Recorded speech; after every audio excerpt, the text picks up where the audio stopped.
So what is a mindset? A mindset is quite literally a setting of the mind. It's a lens or a frame of mind through which we view the world. We simplify the infinite number of potential interpretations at any given moment. Now, the ability to simplify our world through our mindsets is a natural part of being human. But what I want to suggest to you today is that these mindsets are not inconsequential, and instead they play a dramatic role in determining our health and our well-being. Envision for a moment that everything you've been taught about life is just one version of the story. A story that keeps you playing by rules you never agreed to, in a game you didn't even realize you were in. But what if you could change the game? Do you not just play it better, but shift it entirely in your favor? You can shift the game. This isn't about manipulating circumstances or controlling people. It's about seeing the hidden forces that shape your reality and learning how to work with them, not against them. It's about stepping behind the curtain to understand the mechanics of existence itself. When you do, you realize that the game has always been rigged in your favor, but only if you know how to play it. The first step is understanding that reality is not as solid as it seems. In fact, it's more like a dance of energy, constantly shifting and reshaping itself in response to your thoughts, emotions, and beliefs. This is not just spiritual fluff. It's supported by quantum physics, which shows that matter is not solid, but made up of vibrating energy. Once you realize that reality is fluid, you start to see the power you hold. You are not a victim of circumstances. You are the architect of them. Every thought, every emotion, and every belief you hold sends out a vibration that shapes your experience. Change the vibration, and you change the experience. It's that simple and that powerful. But here's the twist. Most people try to change their lives by fighting against what they don't want. They wrestle with problems, resist challenges, and focus on what's wrong, thinking they can push their way into a better reality. But in doing so, they only amplify the very things they're trying to escape. It's like trying to escape quicksand by struggling against it. You just sink deeper. To truly shift the game in your favor, you must learn to move with the flow of energy, not against it.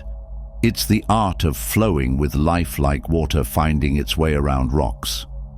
Water doesn't fight obstacles. It adapts, it flows, and in doing so, it remains unstoppable.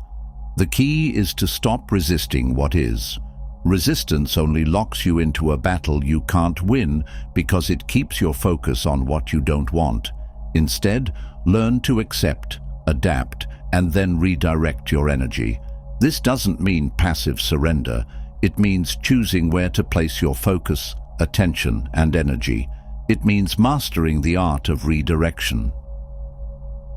Redirect life's challenges. This principle is beautifully illustrated in the martial art of Aikido, which teaches practitioners to use the force of an attack against itself. Rather than meeting force with force, they redirect the opponent's energy, effortlessly neutralizing the threat. The same principle applies to life. Instead of fighting challenges head-on, you learn to redirect their energy to your advantage. Imagine an opponent charging at you with full force. In most fighting styles, the instinct would be to block or counter the attack head-on. But in Aikido, you do the opposite. You step aside, pivot, and guide the opponent's energy away from you. Their own momentum becomes their downfall. By not resisting, you conserve your energy while allowing their aggression to defeat itself. This isn't just a technique for combat. It's a philosophy for life. Challenges often come at us with the force of an attacker.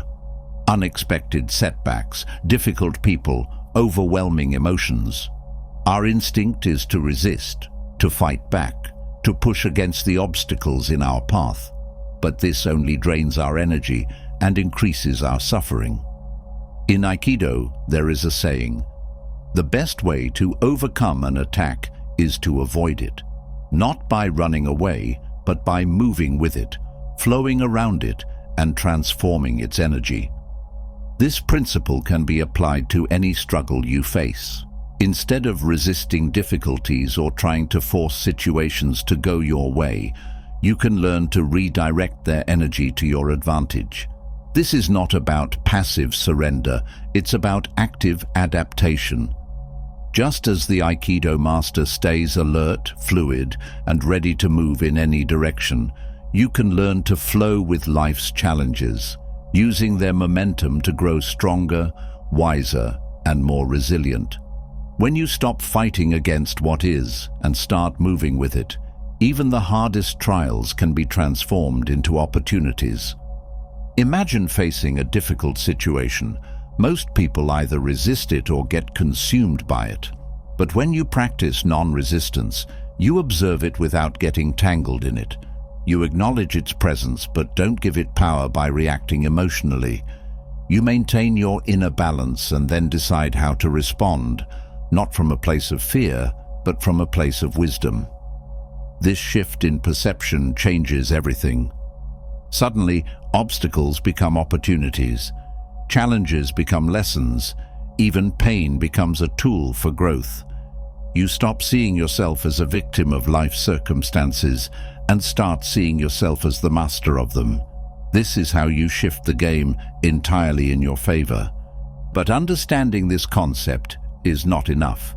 You have to live it. You have to practice it until it becomes second nature. This is the real challenge, but also the real reward. Because once you master the art of non-resistance, nothing can shake you. Not failure, not rejection, not even fear. You become like water, adaptable, flowing, and unstoppable. This is only the beginning. There are deeper layers to this wisdom waiting to be explored. But for now, remember this.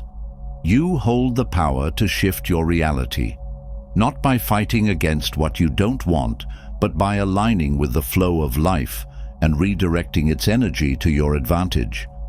This is the secret to changing the game, instantly and entirely, in your favor. The farmer's luck. There's an ancient parable that beautifully illustrates this idea of flowing with life rather than fighting against it. It's called the farmer's luck, and it's been told for centuries in Taoist teachings. Once upon a time, in a small village, there was an old farmer who lived with his son and their only horse. One day, the horse ran away. Hearing the news, the villagers came to visit, expressing their sympathy. "Such bad luck," they said. The farmer simply shrugged and replied, "Maybe, maybe not." A few days later, the horse returned, bringing with it 3 wild horses. The villagers were amazed. "What good luck!" they exclaimed, but the farmer just smiled and said, "Maybe, maybe not." The next day, the farmer's son tried to ride one of the wild horses but was thrown off and broke his leg. The villagers again came to offer their condolences. "Such terrible luck," they said. The farmer's response was the same as before. "Maybe, maybe not." A week later, the army came to the village to recruit young men for war. Because of his broken leg, the farmer's son was spared. The villagers rejoiced, saying, "How lucky you are." And once again, the farmer responded, "Maybe, maybe not." The wisdom of this story is profound.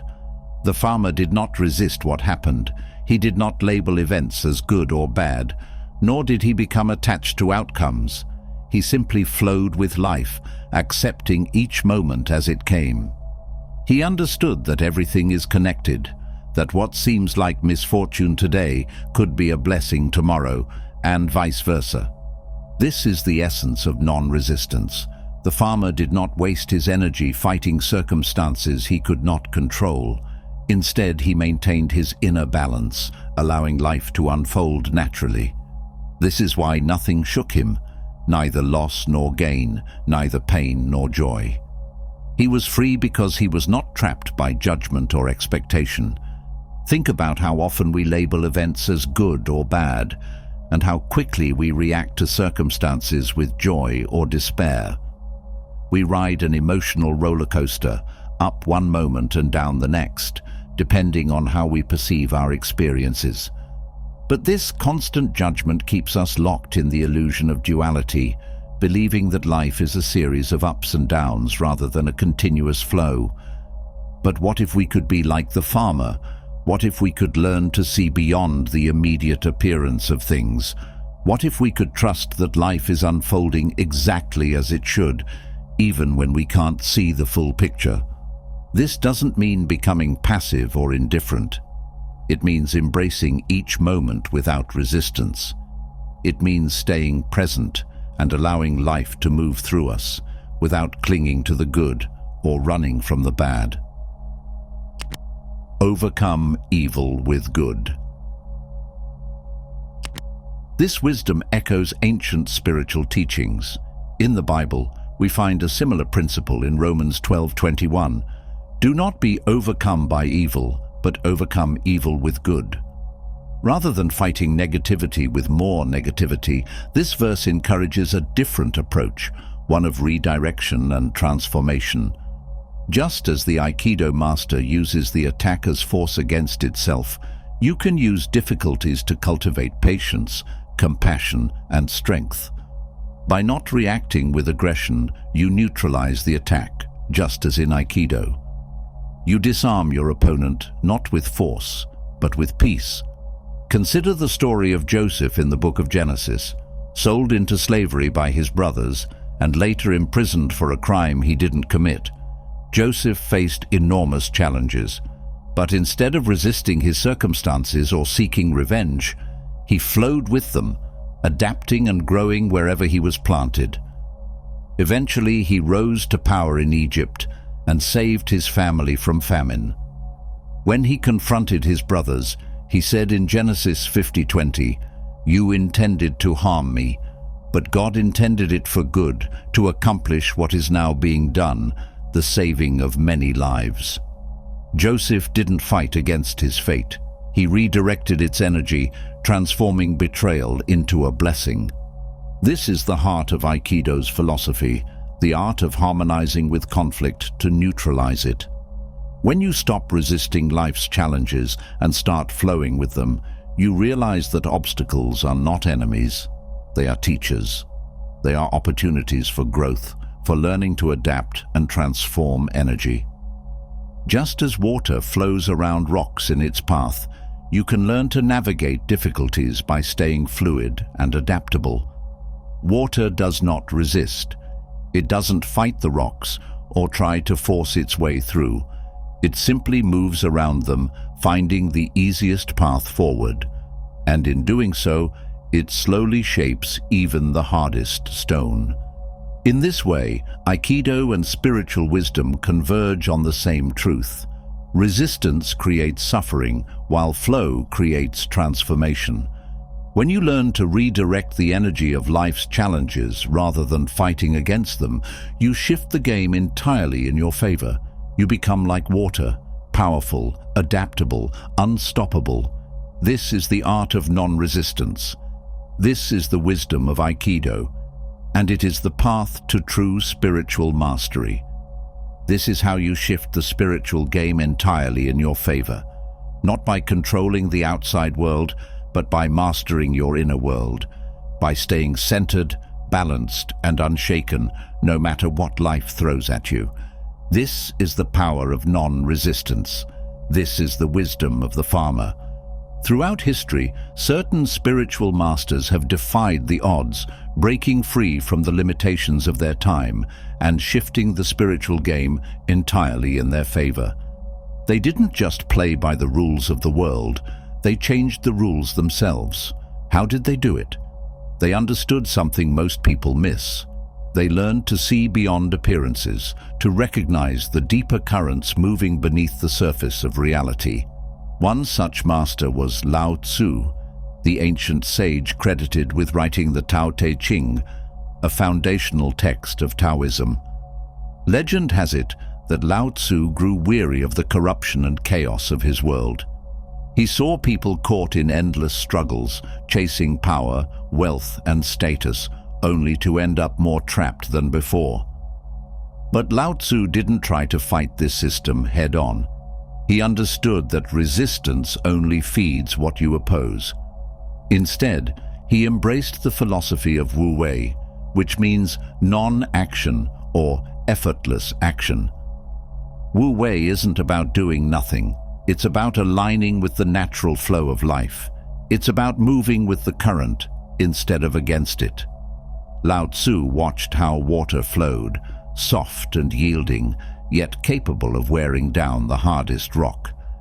He realized that true power comes not from force, but from flexibility. By flowing around obstacles instead of confronting them, you remain untouched by their resistance. This is how Lao Tzu shifted the game. He didn't fight the world's chaos. He moved with it, dancing through life like a leaf on a stream. In the Tao Te Ching, he wrote, "The soft overcomes the hard, the weak overcomes the strong." This wasn't just poetry, it was the secret to his power. By refusing to struggle, he became invincible. When you stop resisting the flow of life, you realize that the universe is not against you. In fact, it's always guiding you, as long as you're willing to listen. Buddha, too, understood this principle, but he approached it from a different angle. Born as Prince Siddhartha, he had every luxury imaginable, yet he felt an emptiness he couldn't explain. This longing led him to leave his palace and seek enlightenment. He tried everything: extreme asceticism, strict meditation, and fasting to the point of near death. But none of it brought him the freedom he sought. Then, in a moment of deep realization, he understood that his suffering came not from the world, but from his own mind. It was his clinging, his resistance to change, and his desire for things to be different that created his pain. In that moment, he let go. He sat under the Bodhi tree and surrendered completely, neither chasing pleasure nor avoiding pain. And in that state of total acceptance, he awakened. The Buddha saw that life is like a river, constantly flowing and changing. To fight against this flow is to suffer, but when you accept it, when you allow each moment to come and go without resistance, you discover a peace that cannot be shaken. This is why he taught the middle way, a path of balance between extremes. He realized that liberation is not about escaping the world, but embracing it without attachment. This principle is echoed in Hindu philosophy, particularly in the teachings of Krishna in the Bhagavad Gita. When Arjuna stood on the battlefield, paralyzed by doubt and fear, Krishna revealed a powerful truth. You have a right to your actions, but not to the fruits of your actions. This teaching is about karma yoga, the path of selfless action. It means doing what needs to be done without attachment to the outcome. Krishna knew that most people are slaves to their desires and fears. They act only to gain something or to avoid loss. But this keeps them trapped in a cycle of suffering, forever chasing what they don't have or clinging to what they fear to lose. Krishna showed Arjuna a different way, to act with total commitment but no attachment, to fight not out of anger or ambition, but as a fulfillment of his duty. In doing so, Arjuna would be free, no longer bound by the results of his actions. This is how Krishna shifted the game for Arjuna and for all who follow his teachings. When you let go of the need for specific outcomes, you become fearless. You realize that nothing can truly harm you because you're no longer tied to how things turn out. This is the key to freedom, not controlling life, but mastering your response to it. Jesus Christ also embodied this truth in a profound way. When faced with betrayal, suffering, and death, he did not resist. Even on the cross, he surrendered completely, saying, "Father, into your hands I commit my spirit." In this act of surrender, he demonstrated a power greater than any worldly force, the power of love and forgiveness. By choosing love over fear and forgiveness over revenge, Jesus showed that true strength lies not in resistance, but in transcendence. He didn't play by the world's rules. He didn't seek power or domination. He showed that even death has no hold over those who are free from fear. Lao Tzu flowed like water, never resisting, always adapting. Buddha let go of attachment and embraced the ever-changing flow of life. Krishna taught action without attachment, liberating his followers from fear and desire. Jesus transcended suffering through love and forgiveness, revealing that the spirit cannot be harmed by the world. Their teachings are not relics of the past. They are living truths, guiding lights for anyone willing to see beyond the illusion of struggle. If you understand this, you realize that the only battle worth fighting is within. And once you conquer that, the game shifts entirely in your favor. The world is a mirror reflecting your inner state. These masters understood a truth that most people miss. The world is a mirror reflecting your inner state. If you fight it, it fights you back. But if you flow with it, if you accept it without resistance, the mirror changes. The world softens because you have softened. This is how they shifted the spiritual game in their favor, not by force, but by transforming themselves. If you want the universe to work in your favor, you must first align yourself with its flow. It's not about controlling the circumstances around you, but about mastering the energy you emit. One of the most powerful ways to do this is through enthusiasm. Be enthusiastic. This isn't just about putting on a smile or pretending everything is perfect. It's about genuinely feeling excited about the journey you're on, even if you haven't reached your destination yet. Enthusiasm raises your vibrational state, making you a magnet for positivity and opportunities. It's a force that energizes you from the inside out, influencing everything around you. Think of it this way. The universe responds to frequencies. Just like a radio needs to be tuned to the right station to get a clear signal, you need to fine-tune your inner frequency to align with the energy of abundance and joy. When you're enthusiastic, your frequency is clear and powerful, allowing the universe to pick up on your intentions more easily. It becomes effortless for favorable circumstances to find their way to you. This isn't just about blind optimism. It's about a deep inner excitement that propels you forward, no matter what challenges come your way. It's about being thrilled, not just about where you're headed, but also about where you are right now. When you approach life with this kind of enthusiasm, you're not waiting for external events to validate your joy. Instead, your joy becomes a constant, unshakable force. Enthusiasm also has the power to amplify another potent tool for attracting good into your life: gratitude. When you're truly enthusiastic, gratitude becomes second nature. It's not just about saying thank you for the obvious blessings. It's about recognizing the beauty in every moment, the highs and the lows, the triumphs and the lessons. It's about understanding that every step on your path is guiding you to where you need to be. Gratitude isn't just an act, it's a state of being. It's a way of seeing the world through the lens of abundance. When you're grateful, you're affirming that there is good in your life, and by focusing on that goodness, you invite more of it in. It's a cycle of positivity that builds upon itself, growing stronger with each moment of appreciation. But here's the secret. Enthusiasm and gratitude are even more powerful when they work together. Enthusiasm sets the tone for the future, filling you with anticipation for what's to come. Gratitude grounds you in the present, helping you appreciate what you already have. Together, they create a dynamic flow of energy that makes you an unstoppable force. The Bible illustrates this beautifully. In Philippians 4:4 it says, Rejoice in the Lord always. Again, I will say, rejoice. This isn't just about celebrating good times. It's about maintaining a spirit of joy and enthusiasm, regardless of circumstances. It's about recognizing that there is always a reason to rejoice, even if it's just the opportunity to grow stronger through a challenge. Similarly, 1 Thessalonians 5:18 reminds us, "Give thanks in all circumstances, for this is God's will for you." This doesn't mean pretending to be happy about difficulties, but finding gratitude even within them.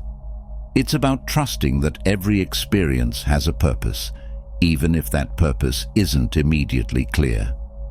These verses are not just spiritual guidance. They are practical tools for shifting the spiritual game in your favor. When you live with enthusiasm and gratitude, you align yourself with the divine flow of the universe. You stop resisting life and start flowing with it. You become a co-creator, actively shaping your reality with the energy you emit. This is how you make the universe work for you, not by forcing outcomes or struggling against the current, but by radiating a frequency so powerful that the world has no choice but to respond in kind. When you master this, you realize that the spiritual game was always in your favor. You just needed to learn how to play it. One of the greatest examples of this principle can be found in the life of Saint Francis of Assisi. He was a mystic who understood how to shift the spiritual game entirely in his favor, not by seeking power or wealth, but by embracing enthusiasm and gratitude in every aspect of his life. Saint Francis didn't grow up in poverty. In fact, he was born into a wealthy family and enjoyed all the comforts that money could buy. But deep down, he felt empty. No matter how much he had, it was never enough. He realized that chasing worldly possessions was like trying to fill an endless void. It was during this time of inner turmoil that he began to seek something more, a purpose that went beyond material wealth. Then something remarkable happened. One day, as he was praying in a small broken-down church, he heard a voice that said, "Francis, rebuild my church." At first, he took this literally and started repairing the old building. But as he continued his work, he realized that the message was much deeper. It wasn't just about fixing a church. It was about restoring faith, hope, and love in the hearts of people. From that moment on, Francis embraced a life of simplicity, joy, and gratitude. He gave up all his possessions, choosing to live as a beggar so that he could fully rely on divine providence. But here's where the real magic happened. Instead of feeling deprived, he felt more abundant than ever before. Without the weight of material things, his spirit soared. He became a living example of what it means to live with enthusiasm and gratitude. Francis found joy in the simplest things: sunlight streaming through the trees, the sound of birds singing, the feel of the earth beneath his feet. He saw beauty everywhere because his heart was open to it. This wasn't just positive thinking, it was a deep, spiritual awakening. He understood that the world was a mirror reflecting his inner state. Since he was at peace within himself, the world around him became peaceful too. His enthusiasm was so infectious that others were drawn to him. People who were once trapped in fear and worry found themselves laughing and singing just by being in his presence. Even animals seemed to be enchanted by his energy. There are countless stories of birds flocking to him and wolves becoming gentle in his presence. It was as if all of creation recognized the purity of his spirit. But Francis didn't just live in a bubble of bliss. He faced challenges and hardships, just like anyone else. There were times when he was mocked, misunderstood, and even persecuted. Yet, he never lost his joy. Instead of resisting his challenges, he welcomed them as opportunities to grow closer to the divine. He saw every hardship as a chance to strengthen his faith and deepen his gratitude. One of his most powerful teachings was this: start by doing what's necessary, then do what's possible, and suddenly you are doing the impossible. Francis didn't wait for perfect conditions or try to control every outcome. He simply did what he could with all the love and enthusiasm he could muster, trusting that the rest would fall into place. His unwavering faith and gratitude, even in the face of adversity, are beautifully captured in 1 Peter 1:6, which says, "In all this you greatly rejoice, though now for a little while you may have had to suffer grief in all kinds of trials." Francis understood that true joy isn't about avoiding pain or challenges. It's about finding light, even in the darkest moments. Through his example, Saint Francis showed that the universe always responds to the energy you give out. By embracing gratitude and enthusiasm, he was able to shift the spiritual game entirely in his favor. He found abundance in simplicity, joy in suffering, and love in all of creation. His life is a testament to the power of living with an open heart. He didn't need wealth, status, or control to feel fulfilled. All he needed was a deep, unwavering connection to the divine, a connection he maintained through his enthusiasm and gratitude. Saint Francis taught us that the spiritual game isn't about winning or losing. It's about aligning yourself with the flow of love and joy that's always present. When you do this, you don't just shift the game in your favor. You realize that the game was always rigged in your favor. You just needed to open your heart to see it. Self-trust is more than just silencing the voice of self-doubt. It's about tuning into the frequency of abundance and opportunity that the universe constantly broadcasts. When you trust yourself, you're not merely convincing yourself that you can handle life's challenges. You're also sending a powerful signal to the universe. This signal says, "I'm ready, I'm capable, bring on the next level." And the universe responds by aligning circumstances, people, and opportunities to match your newfound confidence. Kickstart your positive feedback loop. This is how a positive feedback loop begins. Every time you prove to yourself that you can navigate life's ups and downs, you reinforce your self-trust. In turn, this trust invites more favorable conditions, creating a cycle of growth and achievement. It's not just about surviving difficult moments, it's about thriving through them, knowing that every obstacle is an opportunity in disguise. The more you trust yourself, the more the universe trusts you with bigger, better, and more abundant experiences. This feedback loop isn't just a nice idea, it's a spiritual law. In many ancient teachings, it's believed that the universe is a mirror, reflecting back the energy you project. When you stand firm in self-trust, that mirror reflects circumstances that affirm your strength and capability. You begin to notice that doors open where there were only walls before, synchronicities appear, and things just seem to fall into place. This isn't luck. It's a direct result of the trust you've cultivated within yourself. But how do you get to that point? It starts with taking calculated risks, even when fear tries to hold you back. When you step outside your comfort zone, you show yourself that you're capable of handling whatever comes your way. Each risk taken, each challenge faced, and each victory earned, no matter how small, becomes evidence that you can trust yourself. This evidence is powerful. It drowns out the noise of doubt, making your inner voice of confidence louder and more certain.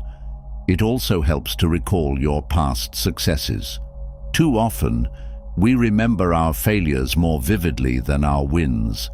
But every triumph, every obstacle overcome, is a testament to your resilience and ability. When you reflect on these moments, you reinforce the narrative that you are capable and worthy. This is not about living in the past.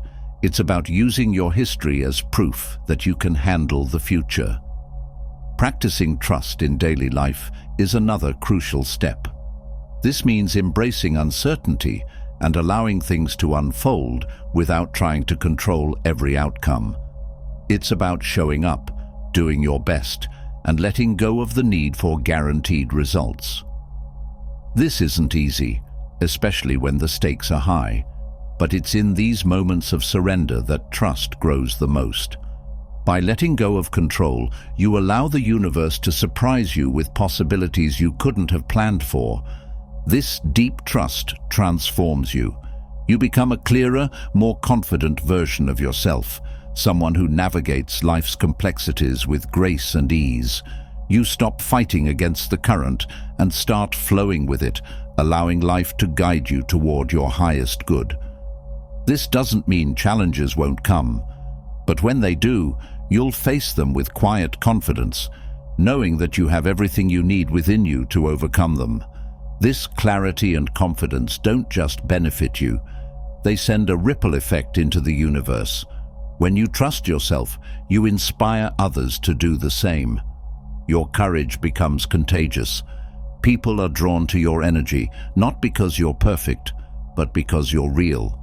They see your struggles and your victories and realize that they too can rise above their doubts.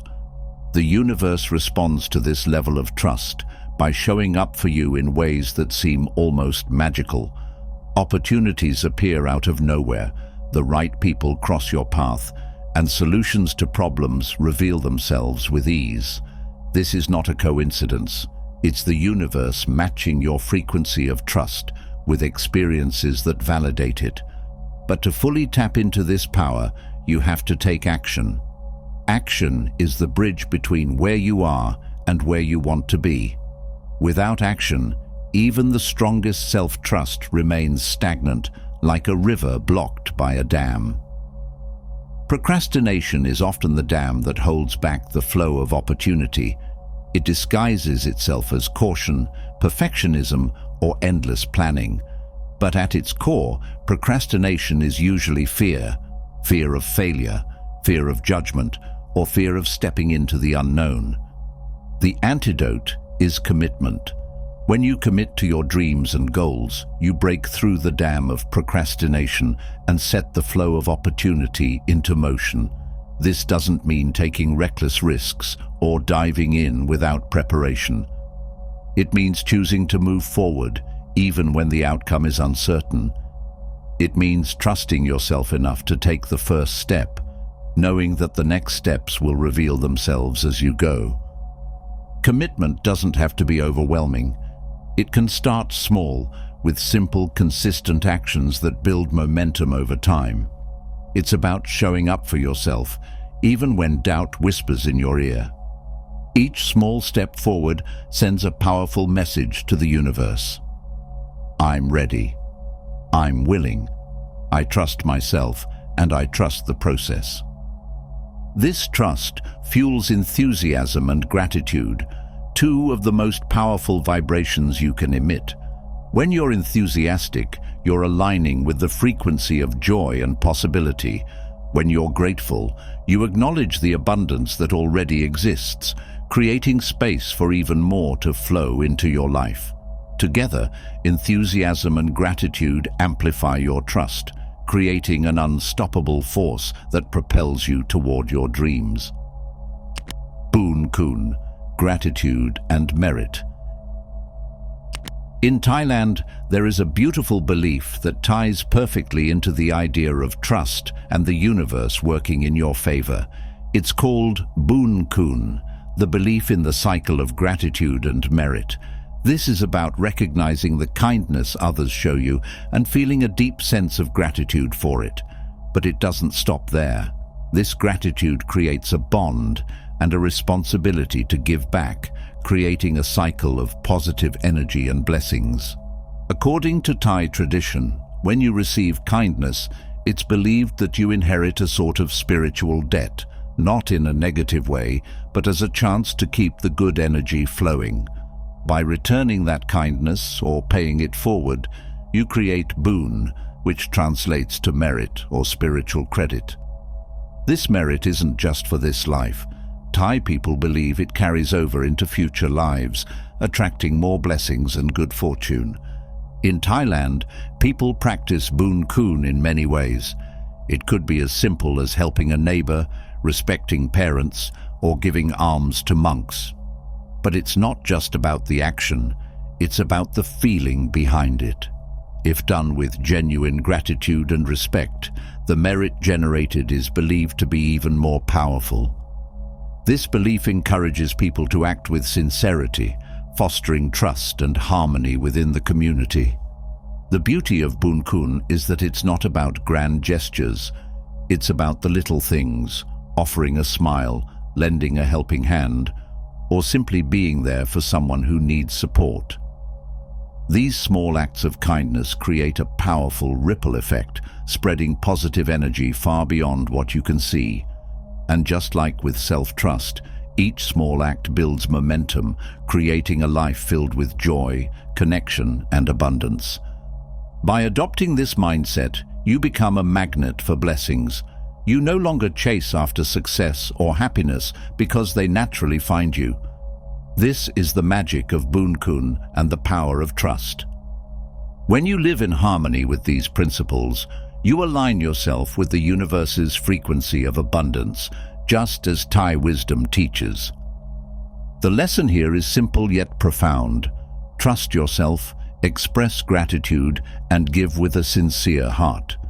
The universe will recognize your trust, amplify your gratitude, and reward your generosity in ways you can't even imagine.